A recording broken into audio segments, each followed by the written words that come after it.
Bonjour à tous. Les paysans français reprennent très fortement leurs actions et préparent manifestement un gros coup en secret. Des choses autour du salon de l'agriculture qui pourraient être un point d'orgue et un départ pour quelque chose de très très puissant dans les heures et les jours qui vont suivre. Avec au même moment l'Europe, l'Union européenne qui joue la provocation sur le traité Mercosur de libre-échange. Dévastateur évidemment pour notre souveraineté agricole, alimentaire et pour les paysans. Je vais vous expliquer ce qui se passe, ce que l'entourloupe qui a été démasquée que prévoit l'Union européenne. Faire tomber la Macronie, détruire l'Union européenne, le Frexit, évidemment, au cœur des revendications, parce que c'est la seule issue réelle. Tout le reste, c'est du vent, c'est du blabla électoraliste. C'est ça, le sérieux. C'est ce que d'ailleurs les paysans nous avaient dit lorsqu'on avait, il y a quelques jours, organisé cette grande manifestation pour eux au Champ de Mars, et qu'on leur avait donné évidemment la parole, Sébastien Béraud, Claude, Alexandre et tant d'autres. Ils ont déjoué l'enfumage des macronistes et maintenant refusent des réunions avec Attal. Ça c'est formidable aussi, c'est un très bon réflexe. Je vous explique tout ce qui se passe. On en avait parlé, si vous avez suivi mes vidéos depuis des mois et des mois, vous ne serez pas surpris. Nous savions par ailleurs que ça allait reprendre, on l'avait analysé ici, les mêmes causes produisant les mêmes effets, on ne s'est pas trompé. Et là, je vais vous apprendre ce qui est en train de se passer et l'entourloupe de l'Union européenne. Partagez si vous voulez bien cette vidéo, elle est importante.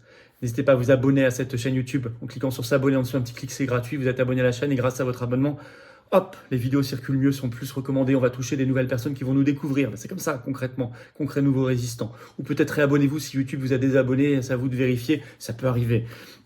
Par ailleurs, vous le savez, nous allons vers les 500 000 abonnés. Et quand on sera à ce demi-million, on fera un événement historique, interactif, ensemble, extraordinaire. Merci, bravo à vous pour ces abonnements à la chaîne. Nos rendez-vous sont très importants. Ce samedi 24 février, Julian Assange, qui est au cœur de l'actualité, rendez-vous pour nous à Paris à 15h, 4 rue Jean Rey, devant l'ambassade d'Australie, son pays. Grand rassemblement pour Assange et pour les lanceurs d'alerte. Il y aura des interventions également de Pierre-Yves Rougeron, de Jean-Frédéric Poisson, de Patrice Peset, le cardiologue, poursuivi par le Conseil de l'Ordre. C'est un grand moment, il faut être très nombreux. Le 29 février, jeudi soir, je suis en réunion publique à Agen, il y a un petit formulaire d'inscription. C'est mieux de s'inscrire, c'est ouvert aux adhérents comme aux non-adhérents, il reste quelques places, allez-y. Et le 6 mars, je suis à Lons-le-Saunier dans le Jura, il y a un autre formulaire d'inscription sous la vidéo en description. Soyez là également. C'est parti. Agriculteurs, ils préparent un gros coup. Il déjoue l'enfumage des macronistes. Alors attention aux faux amis comme la FNSEA, j'ai pas besoin d'y revenir, j'ai même consacré une vidéo entière à démasquer la FNSEA. En tout cas, ses dirigeants, je parle pas localement de tous, il y a des gens de bonne volonté aussi, y compris au GIA, aux jeunes agriculteurs. Mais je voudrais quand même aussi alerter sur la direction nationale, mais je ne le refais pas ici, on l'a déjà fait. L'Union européenne, elle, joue la carte de la provocation.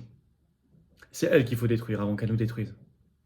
D'abord, que se passe-t-il? Reprise des actions en France, et vous allez voir que c'est très puissant également dans les autres pays de l'Union européenne.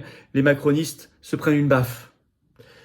D'abord, la reprise, vous avez cet article dans Reporter, le 19 février, le titre « Colère des agriculteurs, les manifs reprennent partout en France ». Le 19 février, par exemple, Marseille a été bloqué, avec notamment cette revendication, je cite, de souveraineté alimentaire. Je cite l'article de Reporter qui était au cœur de la manif marseillaise. Il faut arrêter, disait un paysan présent, de laisser entrer des poulets qui viennent d'Ukraine ou du Brésil, le miel de Chine, les cerises de Turquie. Problématique du libre-échange, on est au cœur d'une problématique de l'Union européenne. France Info, le 20 février, est bien obligé de reconnaître le titre « Ça ne suffira pas. Les agriculteurs en colère ne sont pas satisfaits des premières mesures obtenues par les préfectures. » L'enfumage macroniste. Et les actions se multiplient depuis quelques jours. Depuis le 20 février, dans le Gers, la nationale 124 est bloquée. Dans les Ardennes, le 19 février, l'autoroute A34. On a la 62 en cours qui est bloquée également. À Saint-Brieuc, opération Escargot, le 21 février. À Guingamp, le 20 février, les préfectures bloquées. Dans la Marne, Chalon-sur-Marne, les sous-préfectures de Reims, d'Épernay. Nous avons également des actions à Besançon, Montauban, Chartres, des préfectures bloquées là-bas. Le 20 février, dans la Sarthe, dans les Hautes-Pyrénées, dans les Pyrénées-Atlantiques. Et la liste n'est évidemment pas complète, c'est partout. Encore ce 20 février, un camion de lait Lactalis qui a été arrêté, vidé. Il se passe des opérations également à la frontière. La Macronie est déjouée. Et bravo pour le coup à Véronique Le Floch, présidente nationale de la coordination rurale, qui s'est exprimée en ce sens sur BFM TV le 19 février, en disant qu'elle déclinait la proposition de rendez-vous à Matignon faite par Gabriel Attal ce 20 février en disant « Nous avons décidé que nous n'irions pas ». Et bien exactement ce qu'il faut faire. Ni Attal, ni Macron. Stop au blabla, à l'enfumage. Nous apprenons ce 21 février au matin dans Politico que Macron envisage un grand débat avec les agriculteurs sur le modèle du grand débat avec les gilets jaunes. C'était de l'enfumage de A à Z. Nous le disions à l'époque en direct. Aujourd'hui, on peut donc l'anticiper pour ceux qui n'ont toujours pas compris. Il ne faut pas tomber dans ce piège. Il faut refuser ces rendez-vous, ce blabla de campagne fait pour endormir. Alors que quelque chose se prépare manifestement pour le Salon de la Culture qui doit ouvrir ce samedi 24 février, qui pourrait d'ailleurs être le début de quelque chose de nouveau, de très puissant dans le mouvement de résistance et de révolte paysanne. Il y a eu un communiqué de la coordination rurale 47, Lot-et-Garonne, très puissante là-bas, puisqu'elle tient, c'est le seul département de France où elle tient la chambre d'agriculture. C'était ce 16 février. Le titre « Préparez-vous, on remonte à Paris ». Avec la dépêche qui analyse ça dans un article du 17 février, je vous cite un extrait.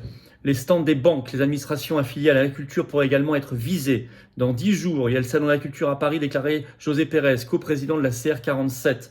Et si on n'a rien dans 8 jours, il vaut mieux qu'il n'ouvre pas de stand ou de réception porte de Versailles. Ni le Crédit Agricole, ni la MSA, ni l'ensemble de nos partenaires d'ailleurs. Aujourd'hui, l'agriculture va mal, il n'y aura pas de fête à Paris tant que les agriculteurs seront en souffrance. Sud-Ouest, 16 février, Salon de l'agriculture, la CR47 s'organise en secret. Nous allons faire, mais on ne dit pas quoi ni comment. Ça, c'est une citation. A été annoncé la veille, le 23 février, grosse manifestation agricole avec tracteurs dans Paris. À 17h, rassemblement devant le palais des expositions porte de Versailles, c'est-à-dire là où se tient normalement le Salon de l'agriculture à partir du lendemain matin. Donc on est dans quelque chose qui se prépare, qui se mijote. Sachant que c'est très puissant dans les pays de l'Union européenne. C'est normal puisque le problème est le commun, c'est l'Union européenne elle-même. Et d'ailleurs, les agriculteurs dans les autres pays de l'Union européenne le disent, évidemment. Le Point le note le 20 février dans un article, Grèce, Espagne, Pologne, 3 petits points, la mobilisation des agriculteurs se poursuit en Europe. Il y aura le 26 février une réunion des ministres de l'agriculture des pays de l'Union européenne.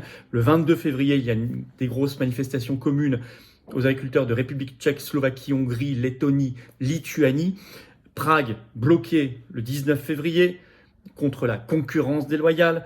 Pareil à Varsovie le 20 février, à Madrid en Espagne le 21 février et en Pologne depuis le 9 février, il y a une grève générale des producteurs agricoles pour 1 mois.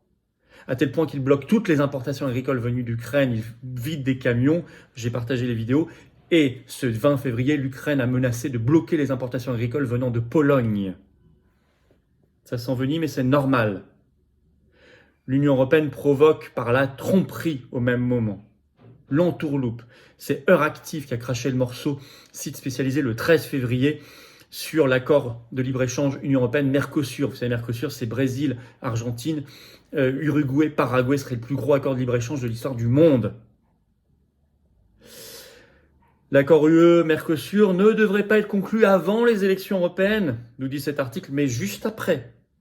Ah, on va laisser passer la période électorale.